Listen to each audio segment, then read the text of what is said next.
Primero que nada, bienvenidos y buenas tardes, perdón. Mi nombre es Santiago Mafuche, yo soy coordinador de página web del Club de la Libertad y hoy voy a estar moderando este homenaje. Les doy la bienvenida al cuarto encuentro conversatorio para homenaje. Como bien algunos saben, el Club de la Libertad viene realizando homenajes todos los años. Tomamos referentes del pensamiento liberal de todos los tiempos y homenajeamos sus ideas teniendo en cuenta su natalicio.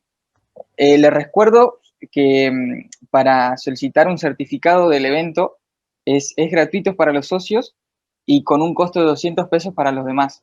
Los socios pueden adquirir el certificado rellenando un formulario o si no, el resto lo pueden pedir o solicitar por nuestras redes sociales. También les recuerdo algunos beneficios que poseen los socios del club, como por ejemplo un 20% de descuento en libros y becas. Bueno, el homenaje que nos convoca en el día de hoy es hacia Thomas Paine.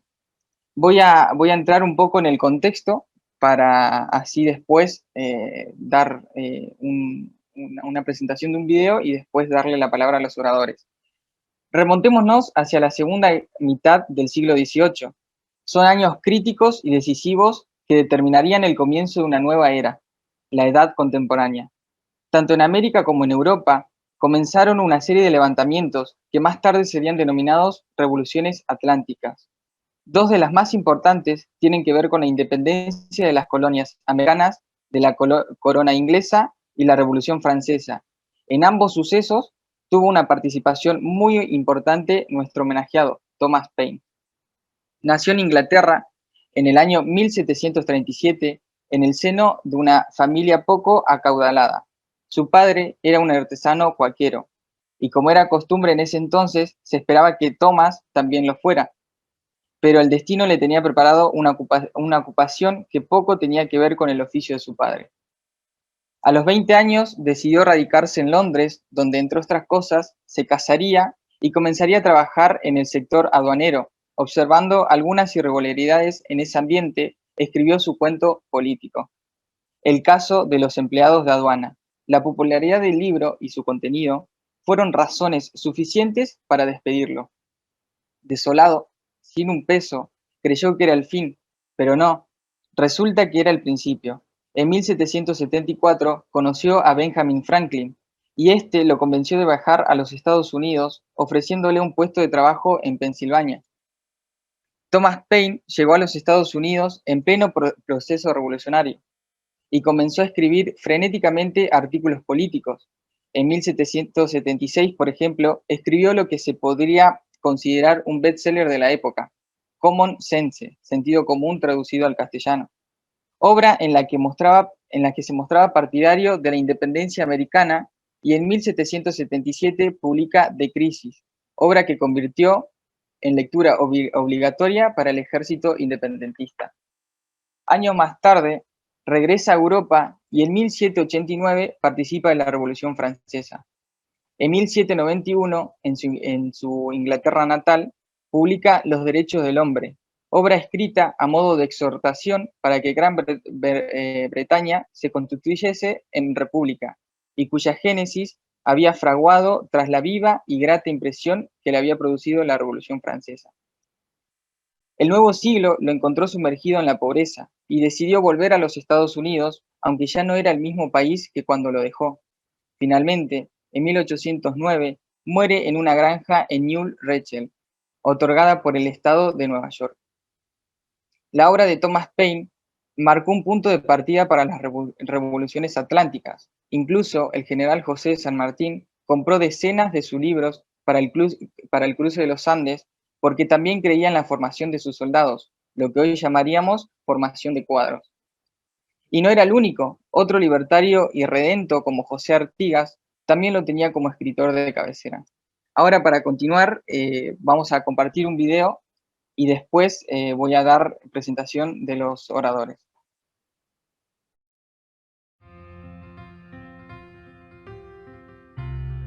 ¿Alguna vez has leído algo que cambió tus creencias? ¿Puede un libro desatar una revolución y cambiar el curso de la historia? Las batallas de Lexington y Concord en 1775 se libraron entre colonos estadounidenses y líderes británicos por un mejor trato. Todavía considerándose ingleses, los colonos no pensaban en la independencia completa de Inglaterra, al menos no hasta que Thomas Paine escribió y publicó el folleto revolucionario Sentido Común.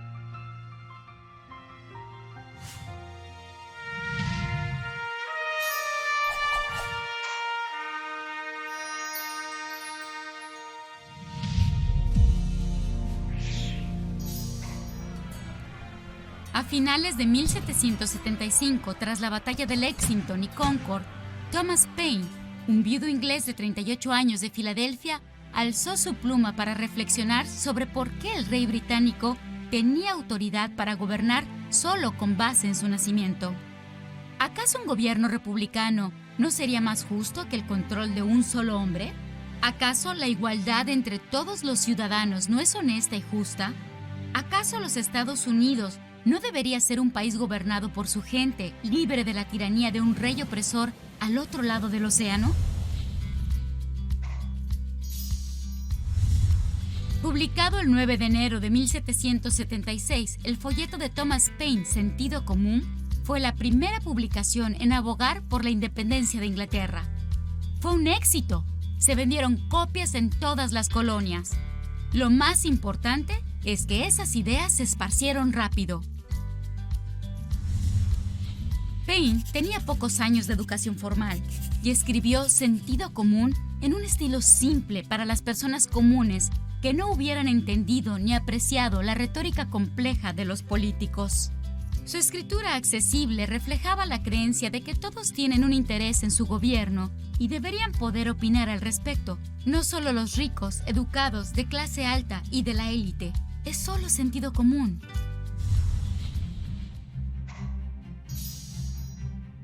Este folleto, lleno de grandes ideas como la rebelión a gran escala y la libertad del dominio británico, se leyó en tabernas y en las esquinas, impulsó la idea de independencia, incitó a los hombres a unirse al ejército continental y llevó a la revolución. El presidente John Adams reconoció: sin la pluma del autor de Sentido Común, la espada de Washington se hubiera levantado en vano.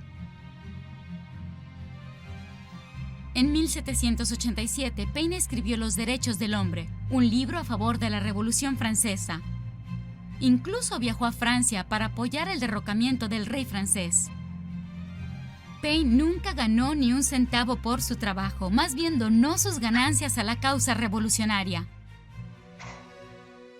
Murió en 1809, pobre, en Nueva York. Sus contribuciones, que cambiaron la historia de la guerra revolucionaria, se olvidaron. 6 personas fueron a su funeral.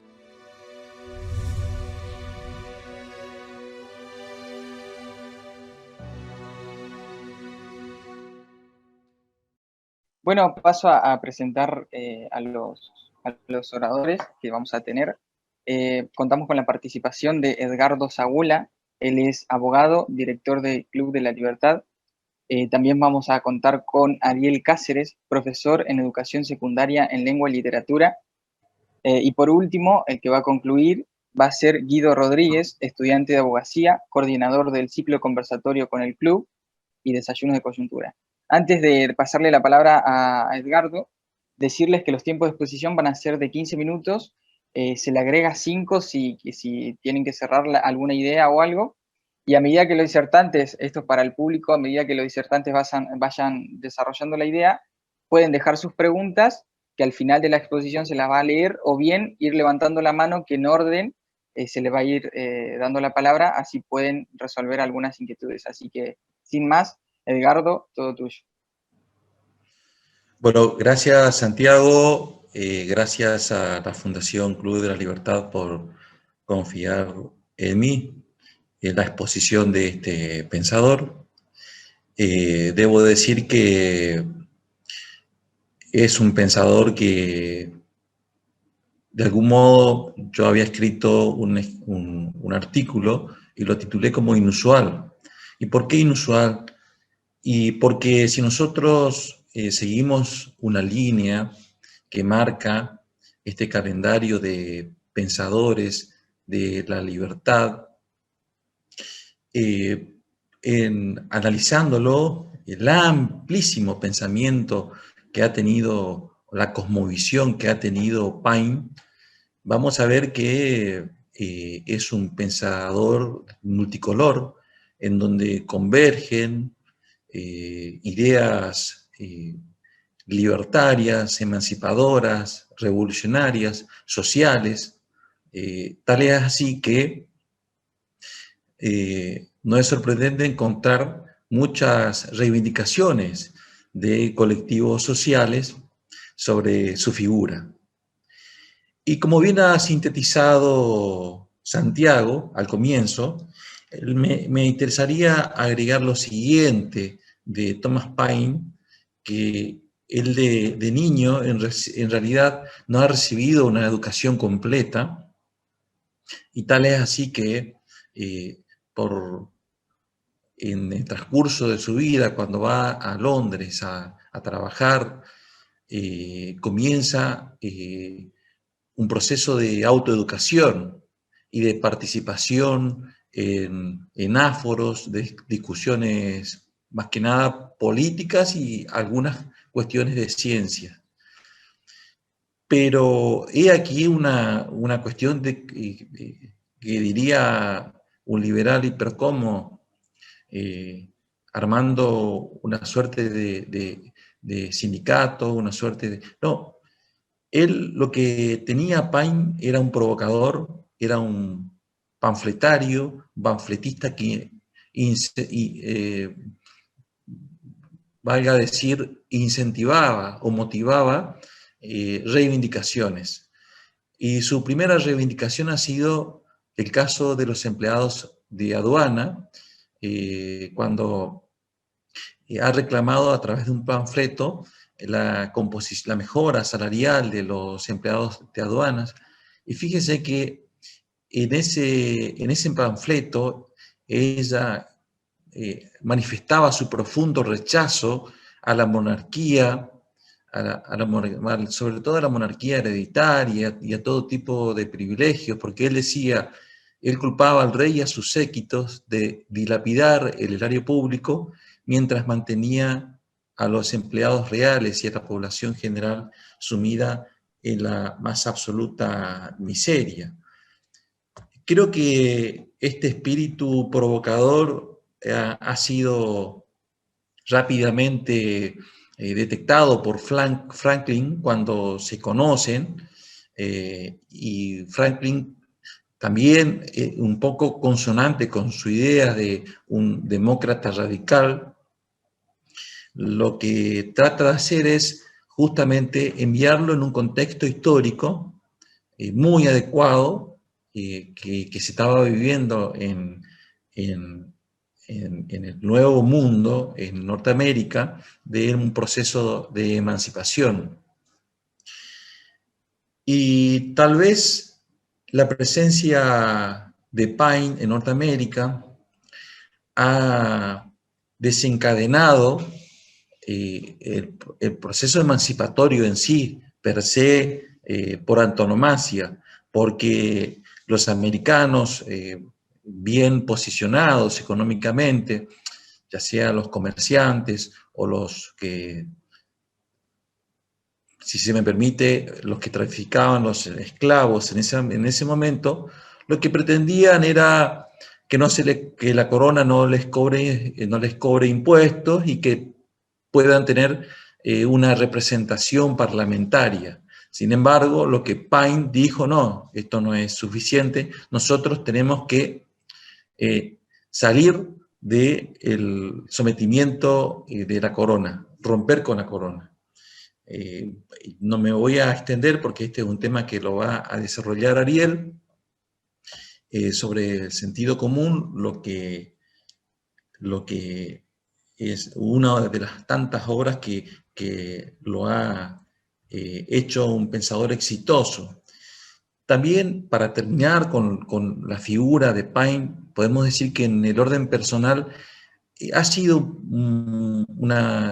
no ha tenido, estuvo asignada por grandes fracasos. Se casó, enviudó rápidamente, volvió a casarse, no funcionó, económicamente nunca le fue bien, y tal es así que a la hora de su muerte ha muerto solo, en el ostracismo político absoluto, porque Paine no solamente escribía, sino que en su letra, en sus expresiones, se jugaba fuertemente por la absoluta independencia y sobre todo fustigaba lo que era la monarquía, fustigaba lo que eran ideas preestablecidas por pequeñas élites privilegiadas, y ahí agregaba y se metía con otro poder que era el poder clerical, digamos. Él era un anticlerical, él fue uno de los pioneros del laicismo, en el sentido de que en ese momento la Iglesia Católica o la religión no debería inmiscuirse en asuntos públicos. Eso lo tenía bien en claro. Para Paine, lo que distinguía, digamos, y ya entrando a lo que él entendía por republicanismo, porque esto también ha sido discutido, Paine tenía una concepción de republicanismo muy distinta a la concepción que tenían o que tuvieron los padres fundadores de Estados Unidos respecto al republicanismo. Y fíjense que por eso decía de lo raro de su cosmovisión, porque él decía o distinguía su republicanismo y que no era otra forma particular de gobierno, sino que el gobierno debía tener como objetivo el bien común. Consideraba incompatible las clases y las élites, y decía que las leyes debían reflejar los intereses nada más que del pueblo y no las necesidades privadas ni sectoriales. Y acá también se diferenciaba de algún modo con la posición lockeana de John Locke respecto a los derechos naturales en la sociedad compuesta por individuos competitivos que perseguían sus propios intereses, y chocaba esto naturalmente con la noción de Paine de bienestar general, que se remontaba a una noción artesanal de la sociedad corporativa. Esto es el movimiento artesanal, movimiento de Inglaterra, el cartismo inglés, que hoy en los últimos tiempos se ha plasmado en el laborismo, el Partido Laborista. Siguiendo con esta idea republicana, vamos a ver que Madison veía, más bien, se inclinaban por establecer una forma de gobierno republicana con límites para esas mayorías circunstanciales. ¿Por qué? Porque lo que más temían era la amenaza de la gran homogénea y popular masa de ciudadanos, porque en ese momento, bueno, era un republicanismo conservador el que de algún modo preconizaban los padres fundadores. Para algunos que han reflexionado sobre Paine y el proceso que ha llevado a cabo en Estados Unidos. Vamos a ir a un tema que también ha puesto en discusión de algún modo, si se quiere, y lo que es, se puede decir, el racionalismo y la igualdad. Decía Paine que la conciencia humana y la razón eran garantía suficiente de que las verdades fundamentales podían resultar accesibles a cualquiera sin necesidad de intermediarios, y con solo examinar cuidadosamente el mundo y valiéndose de la propia experiencia. Acá Paine hace, y se distingue nuevamente, digo esto, de otros pensadores, una combinación entre el empirismo inglés y el racionalismo, de la escuela franco-alemana. Pensaba que al contrario de lo que pensaba Burke, el Edmund Burke, recordemos que era un liberal conservador inglés, y él pensaba que las desigualdades naturales eran el producto de tradiciones históricas, y esto es interesante, de tradiciones históricas, pero sin embargo Paine decía, no, un momento, defendía la preeminencia de las generaciones vivas, actuales, sobre las muertas, y la necesidad, también defendía la necesidad de que el contrato social se revalidara constantemente.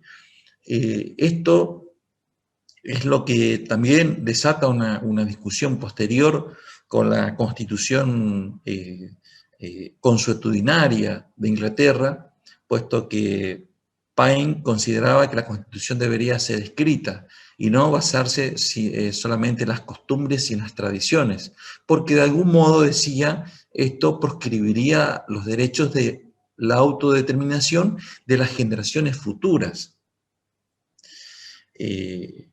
Bueno,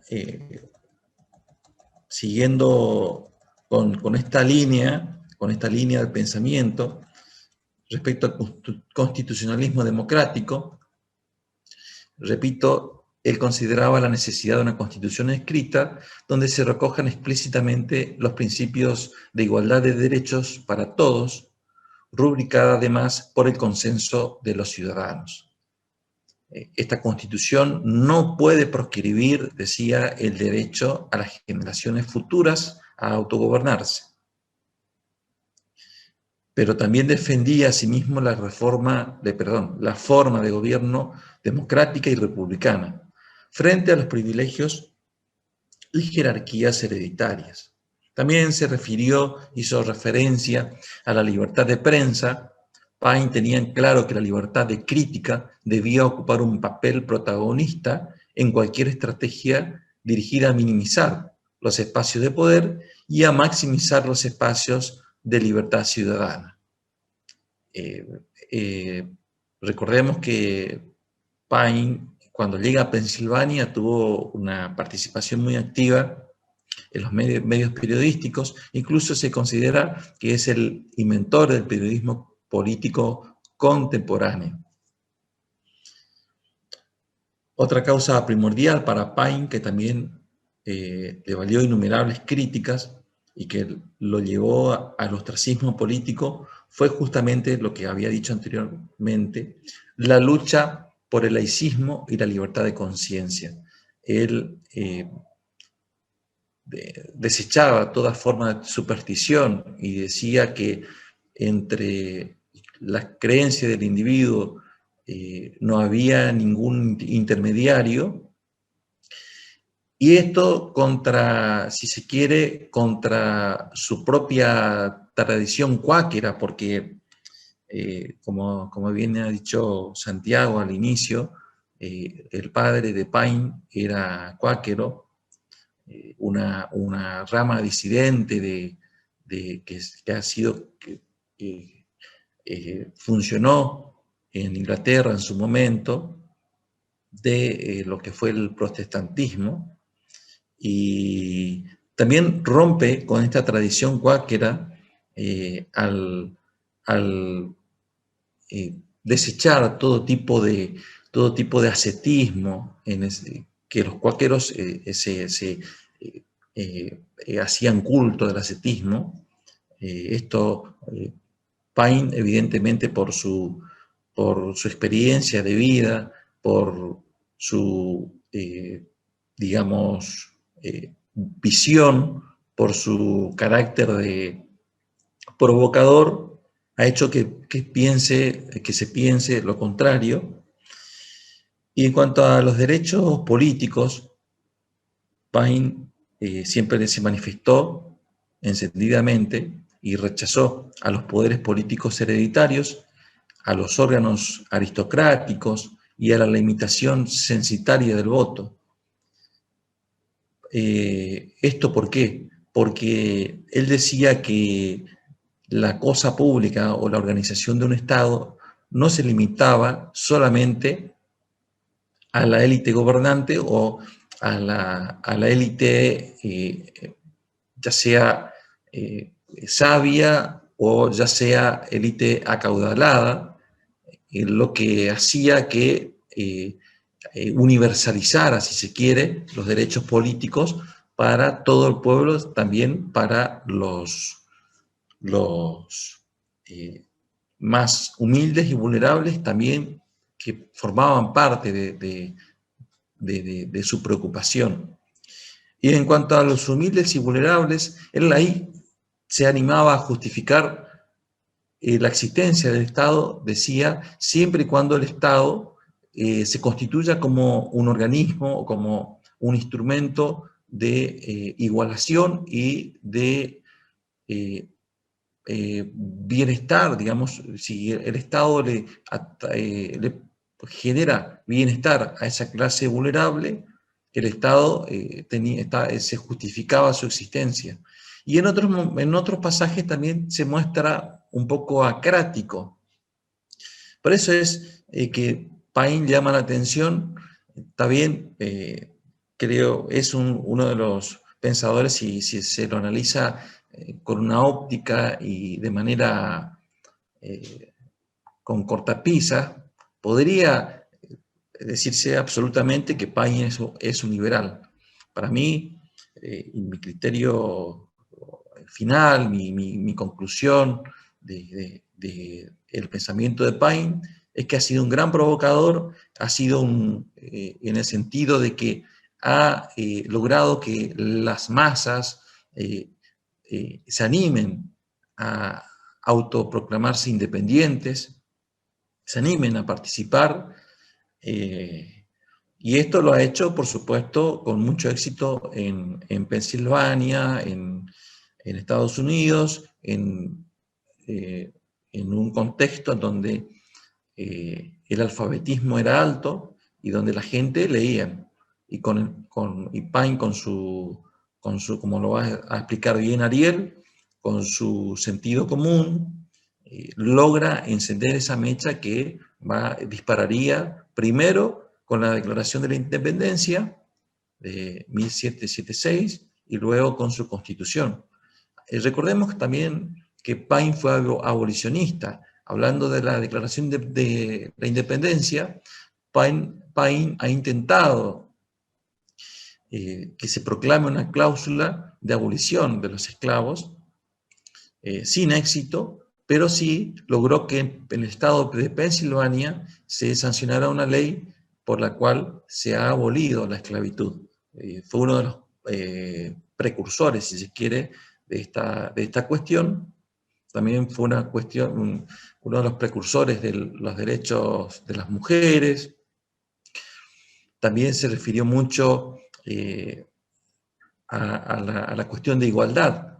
Decía que si las ciencias y la igualdad o la desigualdad, si se quiere, la desigualdad no siempre es mala si hay desigualdad entre las personas a causa de que uno tiene más talento, tiene más mérito, a causa de la industria. Esto no es una desigualdad, lo veía con buenos ojos que sucediera una desigualdad, uno tiene más éxito que otro.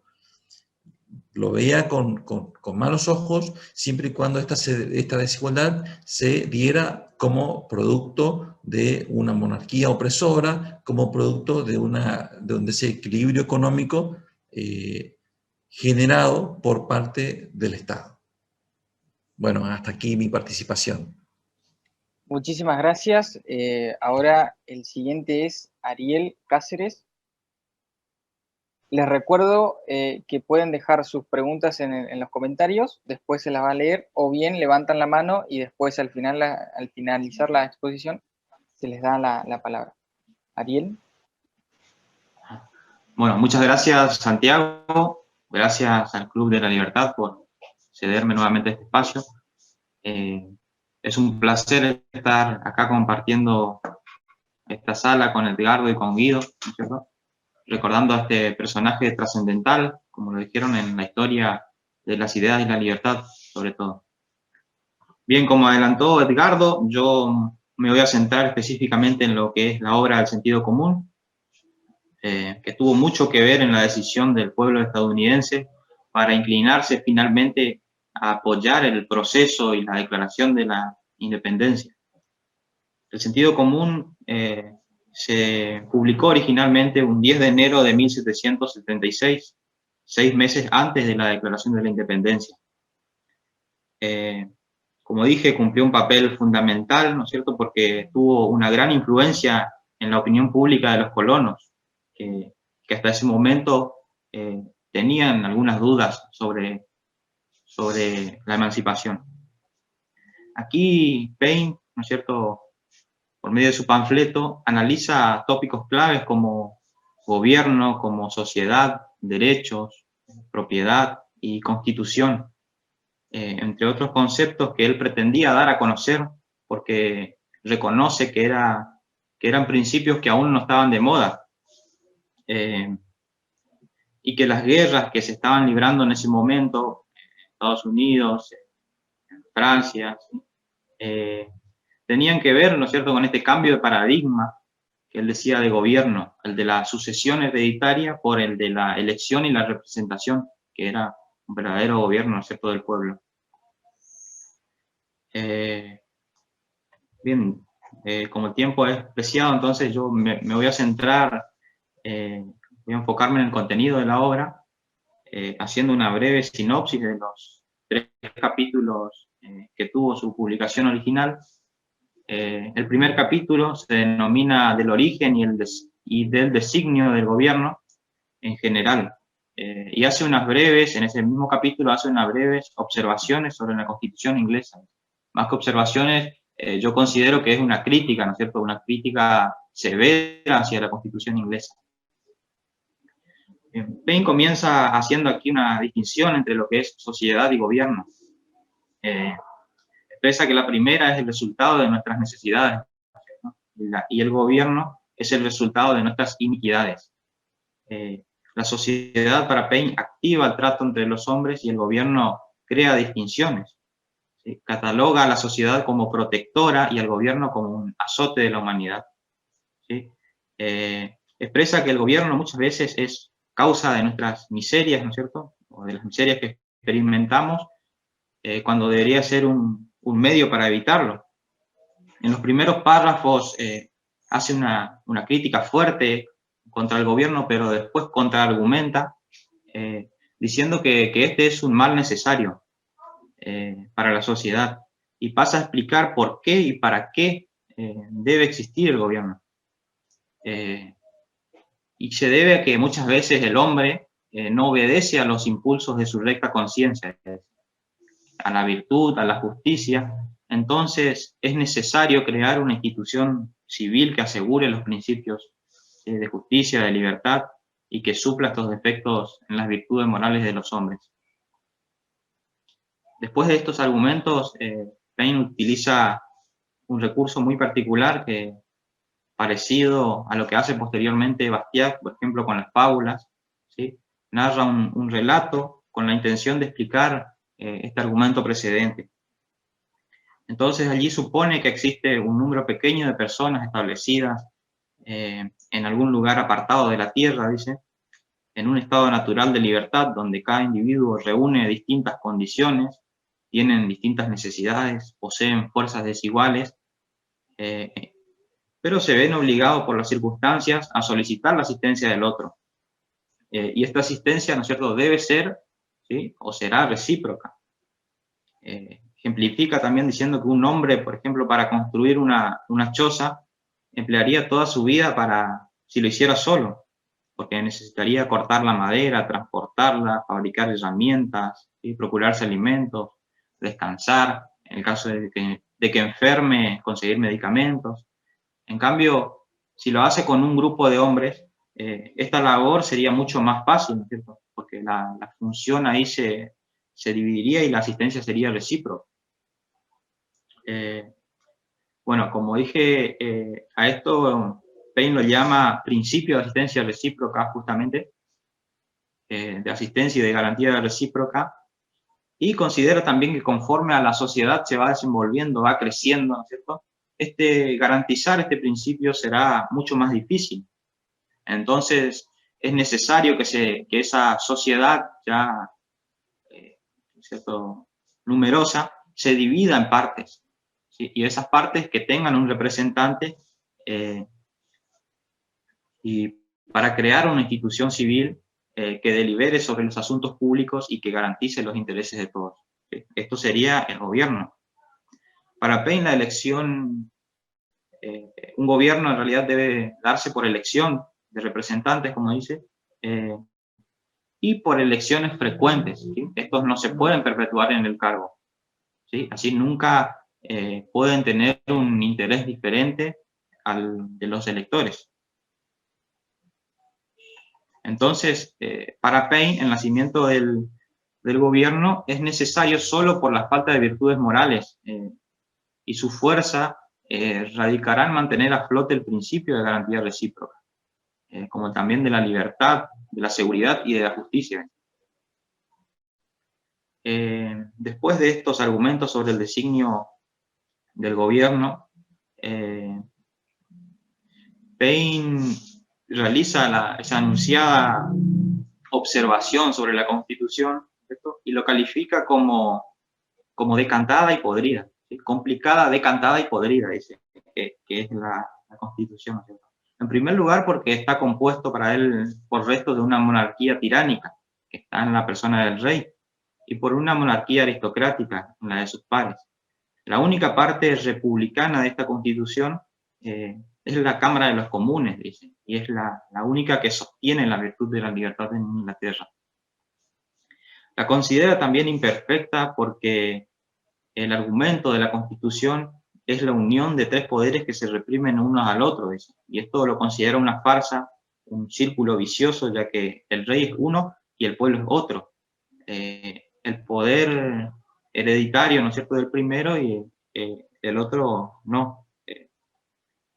Entonces, concluye que la Constitución le otorga mayor peso a la figura del rey, porque es el único distribuidor de gracias, de empleos, de pensiones, y también es el que tiene la facultad de rechazar los proyectos de ley de la Cámara de los Comunes. Entonces, para Paine, la corona representa esa parte opresora de la Constitución. Está claro que hasta acá no solo se trata de una crítica, ¿no es cierto?, fundada hacia la Constitución, sino hacia el propio rey, Jorge III en ese momento. Bueno, y en el próximo capítulo, ¿no es cierto?, define a la monarquía hereditaria como el resultado fatal, ¿no es cierto?, del género humano.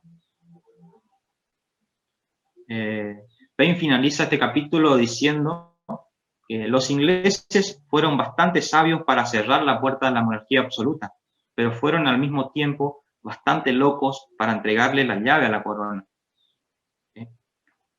En el capítulo 2, que se denomina de la monarquía y la sucesión hereditaria, ¿sí?, esto lo adelantó Edgardo, Paine sienta una clara posición en contra de la sucesión hereditaria, alegando que esta en teoría, ¿no es cierto?, va en contra de la igualdad de los derechos, ¿sí? Y él no entiende cómo se puede justificar la elevación de un hombre a un grado tan superior a los demás, que no se puede defender, decía con la escritura, ni con ningún otro argumento, ¿sí?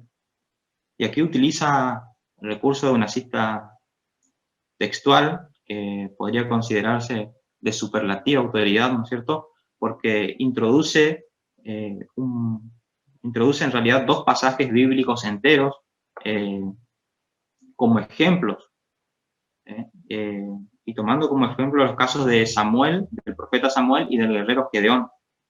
Esto con la intención de refutar las maliciosas interpretaciones que se hacen de estos textos en favor de los gobiernos monárquicos. Incluso al grado de considerarse los reyes, ¿no es cierto?, semidioses o enviados de Dios. En particular, donde los judíos, dice, después de que Gedeón los librara de los medianitas, le solicitan que sean su rey. Y pronuncian la siguiente frase: gobierna sobre nosotros, tú y tus hijos y los hijos de tus hijos. Y aquí, según Paine, se comete el mayor absurdo en la historia, porque no solamente le ofrecen un reino, sino también la sucesión hereditaria. Gedeón a esto responde: no gobernaré sobre vosotros, ni mis hijos tampoco gobernarán sobre vosotros. El Señor gobernará sobre vosotros. ¿Sí? No rehúsa en realidad al honor, pero niega en el pueblo el derecho a dárselo, se los atribuye a Dios. ¿Sí? Este mismo argumento se notó, ¿no es cierto?, por mucho tiempo que han utilizado los monarcas. Entonces, como dije anteriormente, a esta sucesión hereditaria, Paine lo considera una degradación de la humanidad, porque resulta un insulto, una imposición hacia la posteridad y las generaciones siguientes, ¿no es cierto? Y va en contra del derecho de la igualdad de los hombres. Después de esto hace una fuerte crítica a la manera en que Guillermo el Conquistador ha llegado al trono, ¿sí? Y que fue mediante la usurpación, ¿sí? Lo tilda de una acción deshonrosa y la califica como un francés bastardo que desembarcó con un ejército de bandidos, que se proclamó rey sin el consentimiento de los nativos. ¿Sí? Y aquí establece tres maneras de poder llegar al trono, ¿sí? Que es por suerte, por usurpación y por elección. ¿Sí? Después lo describe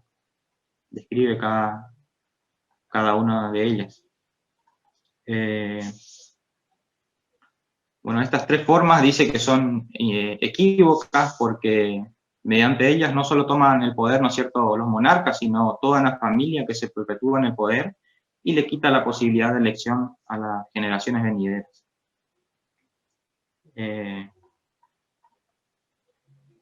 Dice: siendo así que la sucesión hereditaria resulta tan absurda y fatal para el género humano, ¿sí?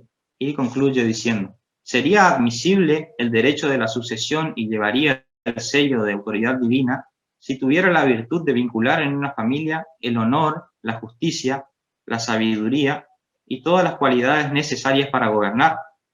Pero viendo que de la estirpe real salen más tontos que hábiles, más locos que cuerdos, más malvados que honrados, debemos pensar que este orden de sucesión hereditaria es contrario a la naturaleza y una de las curas de nuestra ignorancia. ¿Sí? O sea que con eso concluye y deja claro, ¿no es cierto?, su oposición total al sistema hereditario, de monarquía hereditaria. En el capítulo 3, que se denomina Disertación sobre los principios del gobierno, Paine comienza diciendo que para el hombre no hay asunto más interesante que el del gobierno y su seguridad. Por lo tanto, siendo rico o pobre, ¿sí?, el hombre debe considerar un deber interesarse en las cuestiones del gobierno. Expresa también que el gobierno es una ciencia que está estancada en el tiempo, que no se ha perfeccionado o no ha evolucionado como otras, o al ritmo de otras, y que este atraso está encarnada en la monarquía. Como por entonces, hacía un año que había comenzado la guerra entre Inglaterra y las colonias en América del Norte, nuestro homenajeado explica que esta revolución en curso es en realidad una guerra entre el sistema representativo fundado en el derecho del pueblo y el hereditario, que es fundado en la usurpación.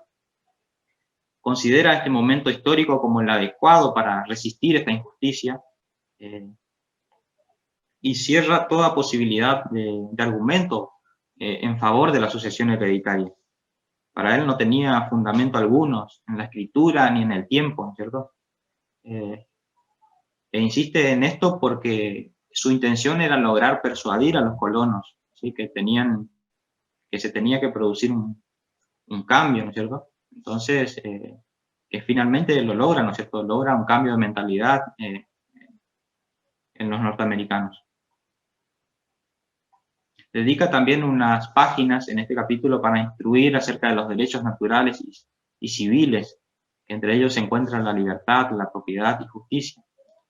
Libertad dice que para elegir libremente los gobernantes, propiedad para vivir y disfrutar de ella, justicia para proteger los derechos de los menores, de los pobres, para que puedan ejercerlos, y también para que no se pueda abusar de la propiedad con el objetivo de coartar los derechos, ¿no es cierto?, de los niños o de los pobres.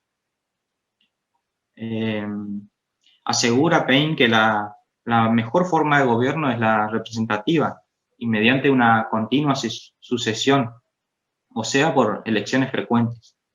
Pensar de otro modo, sostiene, es pensar como esclavo o como tirano. Como esclavos porque creemos que alguna de las generaciones pasadas tuvo autoridad para obligarnos. Y como tiranos porque creemos tenerla para obligar a las generaciones que han de suceder. Para establecer un gobierno manifiesta que es necesario realizar un pacto social que rinda obediencia al principio de igualdad de derechos, tomando en cuenta la opinión de la mayoría, aunque reconoce que a veces la mayoría no tendrá la razón. ¿Sí? Paine también describe cómo debe ser las cuestiones organizativas del gobierno, este gobierno por elección y representación. Y básicamente describe este sistema republicano, pero como bien dijo Edgardo, no es como lo conocemos, ¿no es cierto? Pero tiene sus bases en ello, ¿sí? La división de poderes, un poder legislativo, un ejecutivo y un tercer poder, ¿cierto?, judicial, que también podía estar.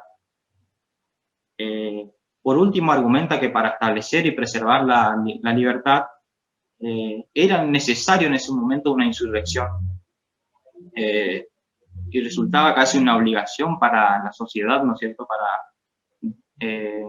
destruir el despotismo. Y una vez que esta libertad esté establecida, decía que también era necesario contar con una constitución nacional que permita gobernar por medio de principios y no de partidos, ¿sí?, que haga de garante de la libertad y de protectora de los derechos, ¿sí?, de la igualdad de derechos. Como bien lo dijo Santiago al principio, ¿no es cierto?, este libro, Sentido Común, tuvo una gran repercusión en Estados Unidos. Solo en los primeros 3 meses se logró vender más de 120.000 ejemplares. Finalmente, en los primeros años de la Revolución, casi 500.000. Tal vez por su escritura sencilla, ¿sí?, su fácil lectura, y tuvo esa gran aceptación, ¿no es cierto?, entre los colonos. También tuvo una gran aceptación en Europa, ¿sí? Se tradujo rápidamente al francés, y también pudo llegar a Inglaterra. Bien, sin embargo, Thomas Paine publicó estos primeros ejemplares de forma anónima, y más tarde cedió los derechos de autor al Congreso estadounidense y a la causa revolucionaria, lo que no le permitió gozar, ¿no es cierto?, de los derechos de venta, siendo así que en menos de una década, ¿sí?, de la publicación de este éxito, ¿sí?, ¿no es cierto?, se encontró nuevamente en aprietos económicos, y esto lo obligó, quizás de alguna manera, o lo llevó a regresar a Europa, ¿sí? En primer lugar se estableció en su país natal, en Inglaterra, y finalmente cruza hacia Francia, y allí su figura tampoco pasa desapercibida, ¿sí? De esta parte va a hablar Guido. Muchas gracias. Buenísimo, muchas gracias, Ariel. Ahora sí, le damos la palabra a Guido Rodríguez, todo tuyo. Bueno, perfecto, muchísimas gracias. Primero que nada al club. Segundo, teniendo en cuenta que, bueno, ya se ha consumido casi 51 minutos desde que esto ha comenzado, a mí me toca finalizar lo que es este homenaje a Thomas Paine, y como no, vamos a hacerlo de la manera en que se merece, ¿no? Tratando la última parte de Thomas Paine, tanto en Francia, como recién nos daba el pie acá Ariel, como sus últimos días de vida, claramente, para ir cerrando con una idea no solamente de su biografía, sino también de quién fue este autor que muchas veces es tan dilapidado y otras veces, como en este caso, es reivindicado como tiene que ser. Así que en ese caso, bueno, voy a proceder a comenzar hablando sobre que Thomas Paine, básicamente, una vez pasado de Londres a Francia, comienza con una especie de revolución en un aspecto tanto ideal como también práctico, ¿no? Ha sido un espíritu rebelde y claramente inconformista, poseedor de un estilo ajeno a la erudición académica y a las destrezas del político profesional, y por eso es que Thomas Paine fue sin duda uno de los pensadores más leídos e influyentes de la segunda mitad de aquel siglo. A pesar de ello, su figura claramente ha permanecido, al menos en el ámbito del estudio académico, en un segundo plano. Pero este radical implacable frente al inmovilismo conservador, moderado frente a las desviaciones fanáticas de la revolución en el pensamiento de Paine, confluyen y se mezclan con gran anticipación y originalidad algunos de los más ricos elementos del pensamiento liberal y del socialdemócrata. ¿Acaso por todo eso, en una época caracterizada por la deserción intelectual y la desconfianza en las apuestas emancipadoras y del progreso para una humanidad, una vuelta a Paine puede constituir una fuente de rejuvenecimiento para el inconcluso proyecto moderno e ilustrado, en torno a cuyas agotadoras energías se aglutina hoy una parte importante de la reacción escéptica y conservadora del fin de siglo? En abril de 1787, Paine partió hacia Europa para promover su plan de construir un puente de un solo arco sobre el ancho río Schuylkill, cerca de Filadelfia, pero en Inglaterra pronto se desvió de su proyecto de ingeniería.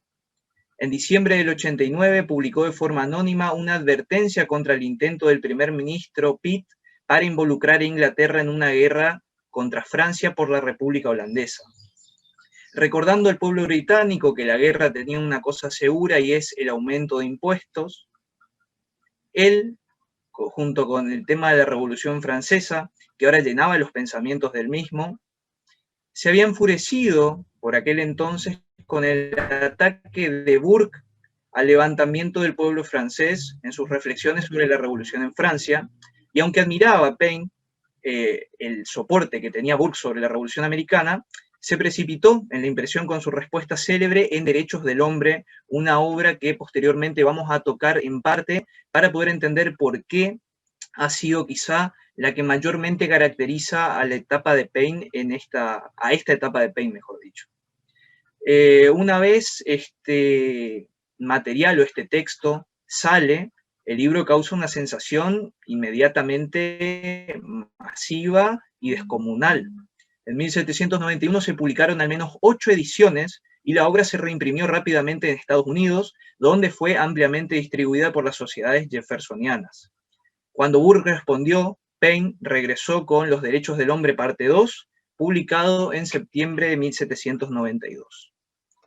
Lo que comenzó como una defensa de la Revolución Francesa se convirtió en un análisis de las razones básicas del descontento de la sociedad europea y un remedio para los males de los gobiernos arbitrarios, para la pobreza, el analfabetismo, el desempleo y para la guerra. Paine se pronunció eficazmente a favor del republicanismo, en contra de las monarquías, y pasó a esbozar un plan de educación popular, alivio de los pobres, pensiones para ancianos, obras públicas, todo para ser financiado mediante la recaudación de una renta progresiva, un impuesto. Para la clase dominante, las propuestas de Paine significaban revolución sangrienta, y el gobierno ordenó que se prohibiera su libro y se lo encarcelara. Paine fue acusado de traición y se emitió una orden de arresto, pero estaba en camino a Francia, habiendo sido elegido para un escaño en la Convención Nacional antes de que se dicte la orden de detención. Paine fue juzgado de rebeldía, declarado culpable de difamación sediciosa y proscripto. Se ordenó la supresión permanente de derechos del hombre en toda la región. En Francia, Paine había establecido vínculos con el Círculo de los Jordinos, facción moderada de la Revolución, y hacia 1791 había fundado, con Condorcet, una sociedad republicana cuando otros, incluido el propio Robespierre, mantenían un conspicuo silencio. En 1792, fue designado por la Convención miembro del comité encargado de aprobar una nueva constitución. Sin embargo, el nuevo proyecto nunca se alcanzó a discutir. En realidad, a partir de 1791, los conflictos internos y la guerra de Francia con otras naciones habían comenzado a distorsionar la lógica democrática de la revolución. Por entonces, Paine se opuso a una propuesta de Danton de instaurar un sistema de elección de jueces abiertos a todos los ciudadanos sin ninguna exigencia de conocimientos jurídicos o preparación técnica. Esta crítica y sus relaciones con los girondinos, comenzaron a generar cierta desconfianza en los revolucionarios jacobinos.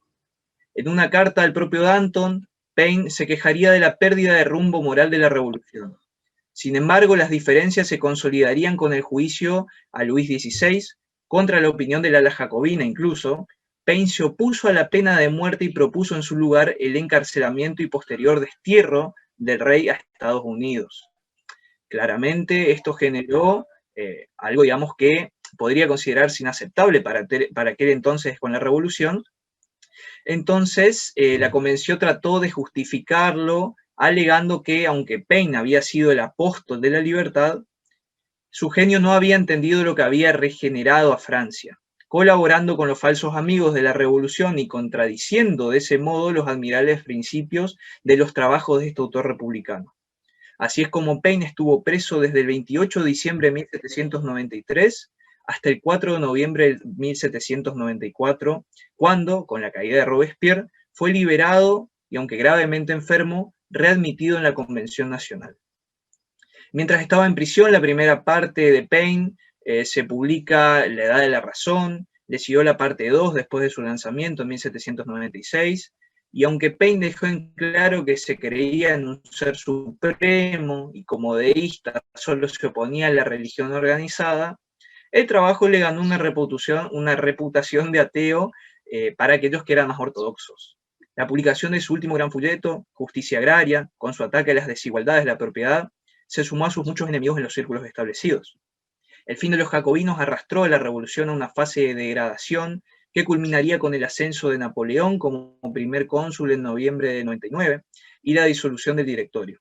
Atrapado entre el pasado inmediato del terror revolucionario y un futuro marcado por el retroceso reaccionario, el entusiasmo de Paine por la causa francesa comenzó a remitir.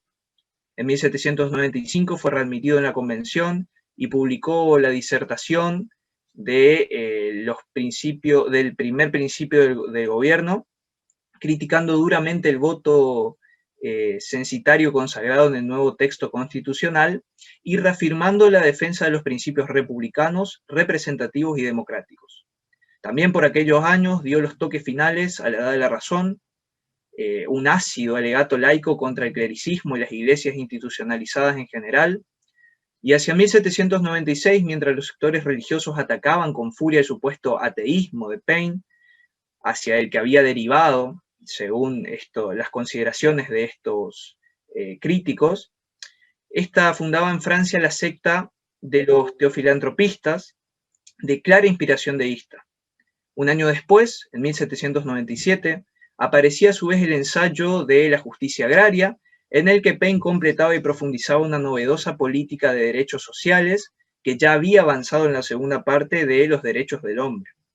En poco tiempo, el nuevo escenario conservador fue ganando terreno y terminó socavando la situación de Paine, y ya en tiempos de Napoleón declaró que la guerra solo podía finalizar si Francia invadía Inglaterra y obligaba al rey Jorge a preparar sus maletas rumbo a Hannover.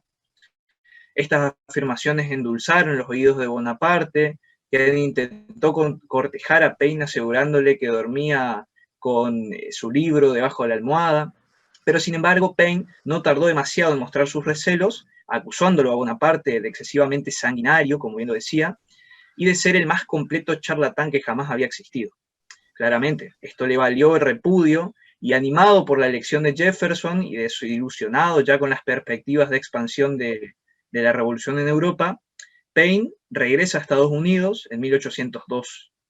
Le llevó poco tiempo constatar el retroceso político que desde el punto de vista democrático también había experimentado Estados Unidos, y la obra de Paine, especialmente vinculada a cuestiones religiosas, constituía ahora el caballo de batalla de los sectores federalistas.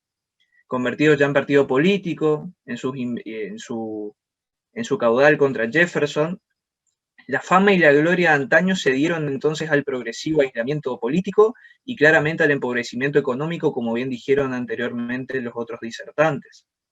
Sin embargo, Paine no cejó en utilizar el periodismo como trinchera contra los embates conservadores. En 1803 escribió una serie de artículos reunidas bajo el título de Thomas Paine to the Citizens of the United States, y allí insistió en sus ataques a los federalistas y al paulatino proceso de concentración de poder que se estaba llevando a cabo. En 1805 apareció lo que puede considerarse su último ensayo político, To the Citizens of Pennsylvania on the Proposal for Calling a Convention, y bueno, relegado y hostigado y censurado en los 3 países por cuya libertad él luchó, Paine termina muriendo una mañana de junio de 1809, y hasta ese último momento de su agonía, un grupo de clérigos lo persiguió e intentó arrancarle una frase de arrepentimiento de convención religiosa. Eso jamás sucedió, y contra su última voluntad le fue negado el entierro en campo cuáquero. Pero antes de seguir con esa situación de lo que fue finalmente el completo final de Paine, me gustaría que detallemos un poco acerca de lo que fue la Edad de la Razón, una investigación sobre la verdadera y la fabulosa teología. Esta fue una crítica a la religión institucionalizada y niega la infalibilidad bíblica. Fue publicado en 3 tomos y gozan de gran éxito tanto en Estados Unidos como en otros lugares donde claramente expandió el resurgimiento deísta. La mayoría de los argumentos de Paine eran conocidos desde hacía mucho tiempo por las élites educadas, pero su presentación en un llamativo estilo hacia atractivo y accesible al deísmo para la masa pública fue lo que lo catapultó. Recordemos también que Paine, en 1794, publicó la primera parte de la Edad de la Razón y muchos ciudadanos británicos y franceses se habían desilusionado de la Revolución Francesa. El reinado del terror, como bien decía, había comenzado y los reyes habían sido juzgados y ejecutados. Los pocos británicos radicales que todavía apoyaban la revolución y sus ideales eran vistos con profunda sospecha para sus compatriotas, aún mantenían esos lazos. Y la Edad de la Razón pertenece a esta etapa posterior y más radical de la reforma política británica, que abrazaba abiertamente el republicanismo, el ateísmo, y ejemplificaban textos como lo que era la justicia política de Godwin, y claramente en esto entraba lo que era la Edad de la Razón de Paine. El gobierno conservador de Pitt, como habíamos dicho anteriormente, responde ante esto, claramente lo desacredita, y aunque Paine escribió el libro para los franceses, este fue bastante, o mejor dicho, tuvo, digamos, bastante influencia y dedicatoria a sus amigos ciudadanos de los Estados Unidos, aludiendo a su vínculo con los revolucionarios que él tenía. En uno de sus, o mejor dicho, el credo que profesa en sus comienzos, en la Edad de la Razón, habla sobre, o mejor dicho, expone una profesión de fe personal que él tenía contra el credo cristiano, con similitudes y claramente apartándose un poco de él. Decía: creo en un solo Dios, uno solo, y espero la felicidad más allá de esta vida. Creo en la igualdad entre hombres y creo que los deberes religiosos consisten en hacer la justicia, amar la caridad y esforzarse en hacer feliz al prójimo. Sin embargo, a fin de que no se pueda pensar que creo en otras muchas cosas aparte de estas, yo, en el curso de esta obra, también expongo las cosas en las que no creo y mis razones para no creerlas. Yo no creo en la fe profesada por la Iglesia judía, la Iglesia romana, la Iglesia griega, la Iglesia turca, la Iglesia protestante, ni ninguna otra iglesia de la que tenga conocimiento. Mi propia mente es mi propia iglesia. Básicamente acá Paine rechaza profecías, milagros, escribe que es una revelación para la primera persona y simplemente rumores para todos los demás que escuchan. Es decir, va socavando quizá la situación no del ateísmo, sino de ese alejamiento con la iglesia cristiana, que claramente le merece otra desacreditación y discriminación, podríamos decir, por parte de ese grupo. Es algo que a Paine no lo marca mucho porque ya venía con bastantes pesos respecto a esa cuestión, pero sí le da quizá el toque especial a su obra literaria. ¿Por qué? Porque el elemento más característico que tenía Paine en esa obra era la vulgaridad, la vehemencia y la vulgaridad con la que podía escribir, es decir, un texto que estaba diseñado no para la élite, sino más bien para los sectores populares, por lo cual hizo que acrecentase mucho la idea que él compartía con el resto de la población. El estilo de Paine era también, quizá podríamos decir, un poco irreverente. Por ejemplo, él describía a Salomón como un libertino que fue ingenioso, pomposo y al final melancólico, que vivió rápido y murió cansado del mundo a la edad de 58 años.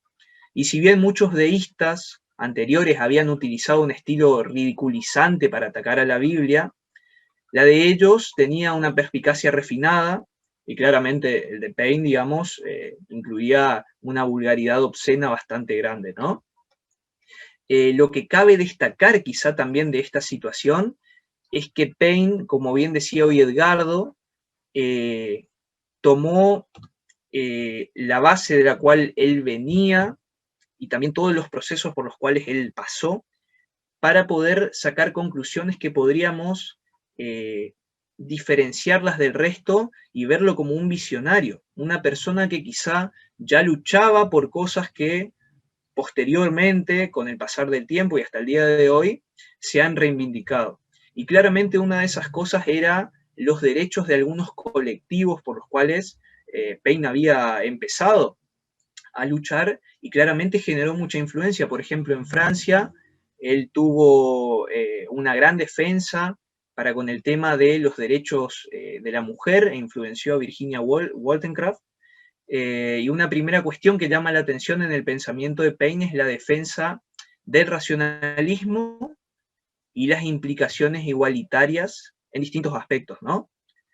Paine postuló un cierto optimismo antropológico, en parte de origen religioso, la conciencia humana y la razón, ambas heredadas de Dios, según él, eran garantía suficiente de que las verdades fundamentales podían resultar accesibles a cualquiera sin necesidad de intermediarios, solo con examinar cuidadosamente el mundo y valiéndose de la propia experiencia. Y esta posición suponía el traslado de la política del rechazo a las jerarquías, tan común en los cuáqueros, y explica la diferencia entre Paine y Burke, quien por el contrario provenía de la tradición pesimista inglesa ya anticipada por Hobbes.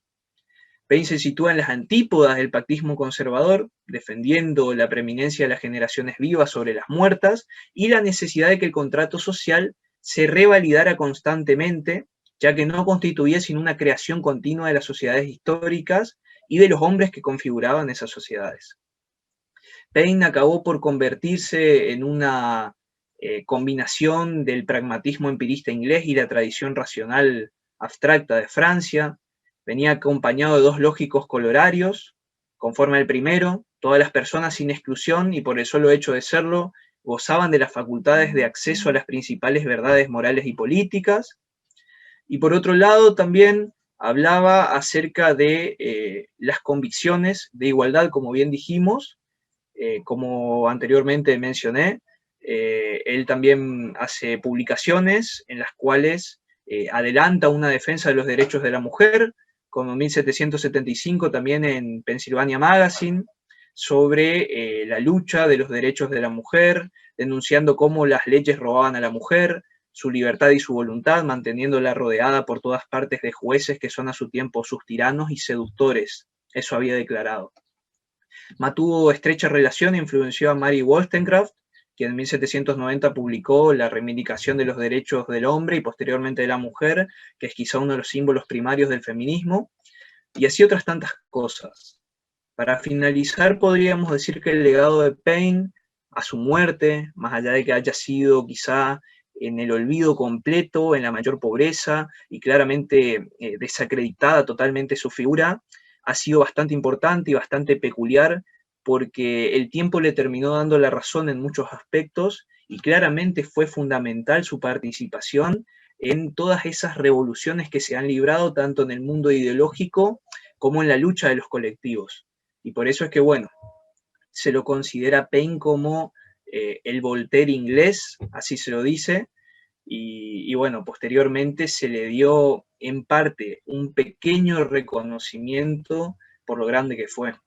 Hay una historia bastante peculiar que me gustaría contar para finalizar, y es que en un momento se lo quieren llevar para trasladarlo a su ciudad natal, para poder enterrarlo, y sus huesos se terminan perdiendo en el olvido, es decir, básicamente no se sabe dónde quedaron, pero es bastante tragicómica quizá la historia en algunos puntos, porque tiene partes de heroísmo y también, digamos, aquello que condiciona a lo más banal del ser quizá. Y bueno, para finalizar me gustaría compartir quizá una imagen, no sé si Alberto me ha dado la posibilidad de poder Estás habilitado. compartir. ¿Sí? A ver, vos decime, yo simplemente lo comparto. A ver, vamos a compartir pantalla. Acá está. Bueno, esta es una imagen de Paine midiendo la corona británica, si mal no recuerdo, y se encuentra, o hace alusión, mejor dicho, a los derechos del hombre. Era básicamente una manera de ponerlo a Paine en esa situación de... Fíjense que ahí tiene una tijera, por ejemplo. Según lo que la información que he encontrado, básicamente hablaba acerca de cómo se dedicaba a ir rumbo por rumbo a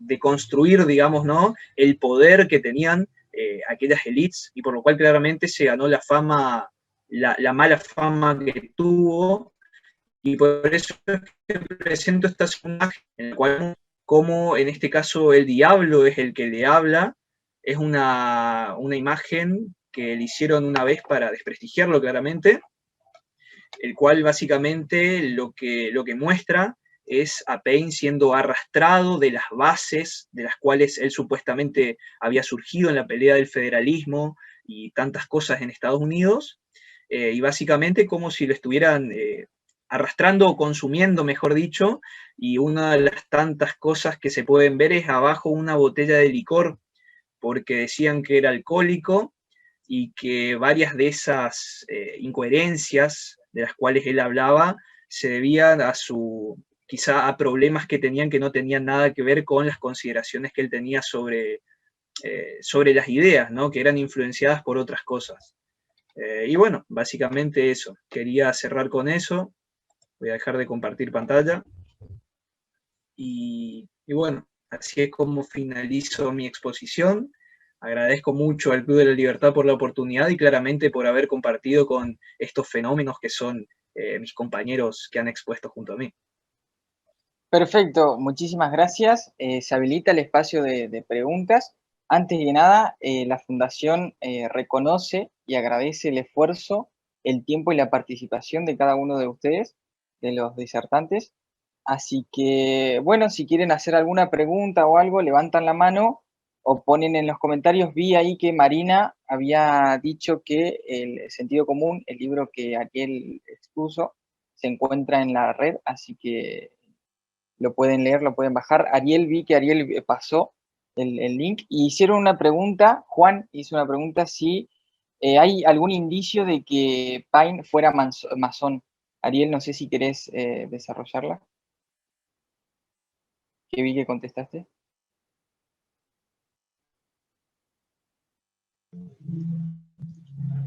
Bueno, en realidad yo, dentro de lo que investigué, no he encontrado ningún indicio sobre eso, así que le voy a trasladar la pregunta a mis compañeros. Perfecto, si alguien... Yo quiero hacer alusión a esa cuestión. No se encuentra información oficial, pero teniendo en cuenta la relación que tuvo con los girondinos, ¿verdad?, y con lo que es la conexión que hubo también con los principales fundadores y los que llevaron adelante la revolución, se comenta que había relación. No se dice oficialmente, ¿no?, o mejor dicho, yo al menos no encontré información oficial de que haya sido parte, de que haya sido perteneciente a esa facción, ¿no?, a lo que fueron los masones. Perfecto, Juan. No sé si quedó aclarada la duda. ¿Alguna otra? La dejan en los comentarios, levantan la mano. Una Ahí, Paola. consulta al margen antes de cerrar. Primero se me cortó internet, perdí gran parte de la charla. ¿Cuál sería el prototipo o el protopolítico de hoy? ¿A quién imitar, a quién seguir o con quién identificarnos?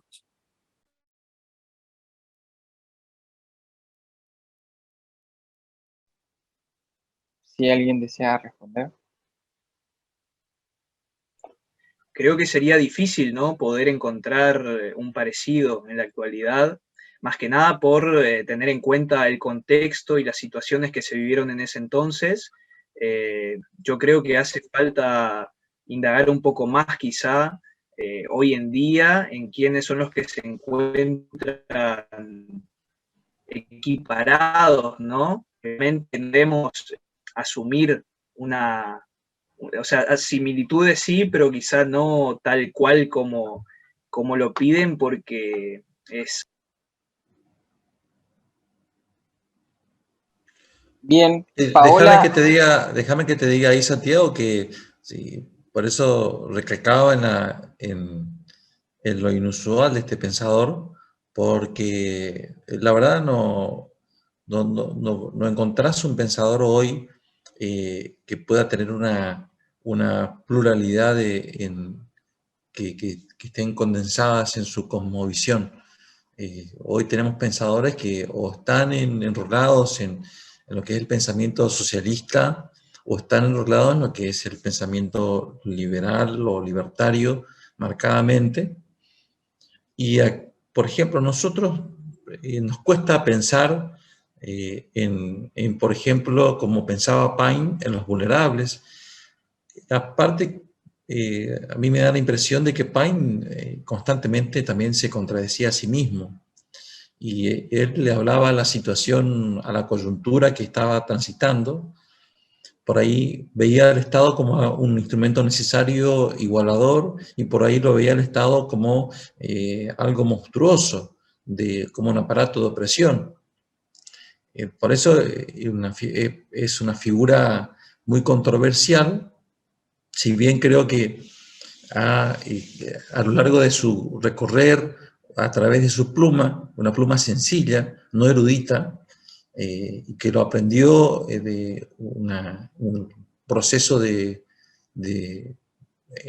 aprenderlo solo, a través de compras de libros y a través de participación de áforos, ha logrado, sí, como decía Guido, con su espíritu irreverente, torcer el rumbo de una historia en donde le faltaba eso, le faltaba solamente un disparador y de ahí la visión de Franklin de verlo como un disparador de la emancipación americana de la corona inglesa.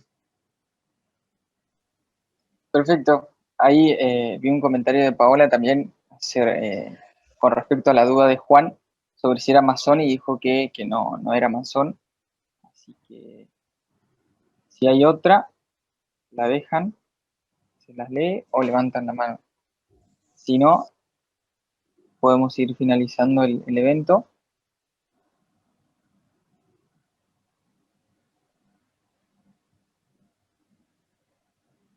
Enrique.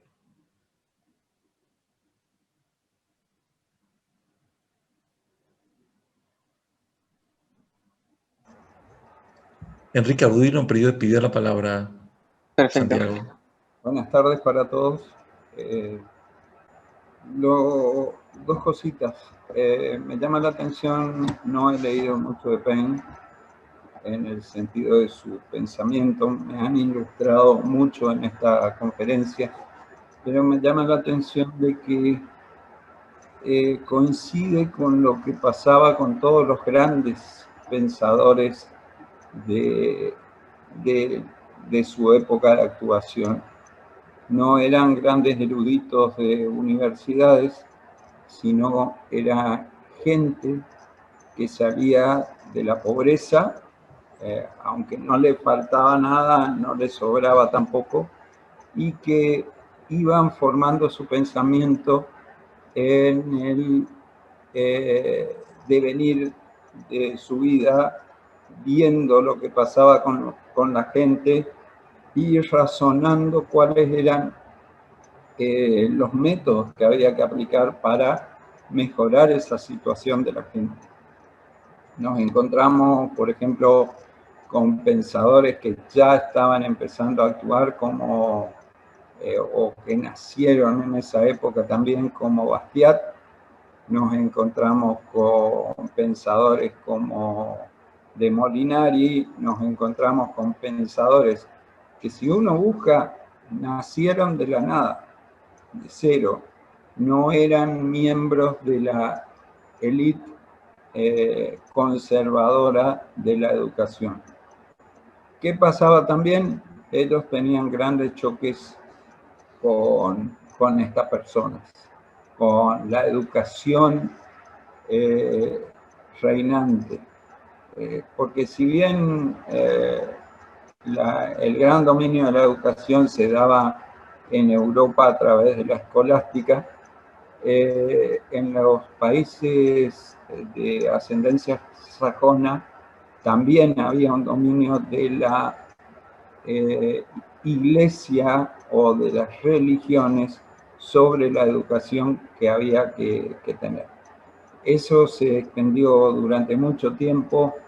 Hace poquito hicimos el homenaje a Spooner, y Spooner tuvo ese mismo problema, Tucker tuvo ese mismo problema, y fueron tal vez los que hicieron una interpretación de las necesidades del pueblo, no de los gobiernos, y sobre eso basaron sus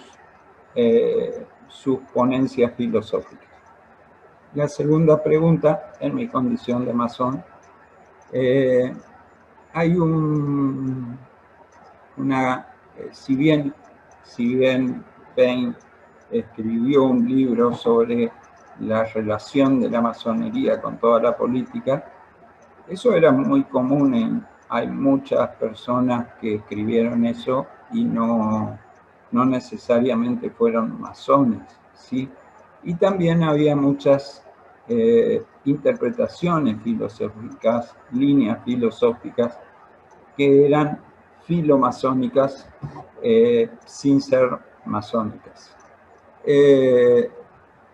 La mejor referencia que tengo de si Paine fue o no masón se da cuando, leyendo los participantes de la Declaración de la Independencia y los participantes de la Declaración de la Constitución de Estados Unidos, que están muy referidas.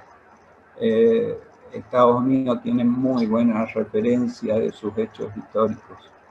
En ninguna de las dos, que había 13 masones en la Declaración de la Independencia de la Carta Fundamental, figura Paine, ¿sí?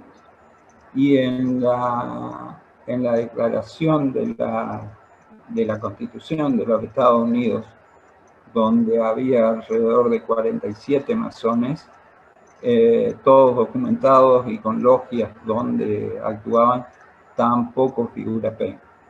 O sea, quizás era un filomasón, le llamaba la atención el estilo filosófico de la orden, pero no hay referencias de que haya sido iniciado en alguna orden o haya guardado, digamos, obediencia a algún oriente masónico. Eso es seguro. No, en Estados Unidos no hay referencia de Paine como masón. Muchas gracias, Arduino. Si hay otra. Bien, por lo que veo, no hay otra pregunta, así que agradecerles nuevamente a los expositores, agradecerles a ustedes por estar acá, por escuchar, y los invito al próximo homenaje, que va a ser el de Ayn Rand. Es un especial, este martes 2 de febrero, así que conmemoremos ahí otro homenaje. Muchísimas gracias a todos nuevamente y nos estaremos viendo.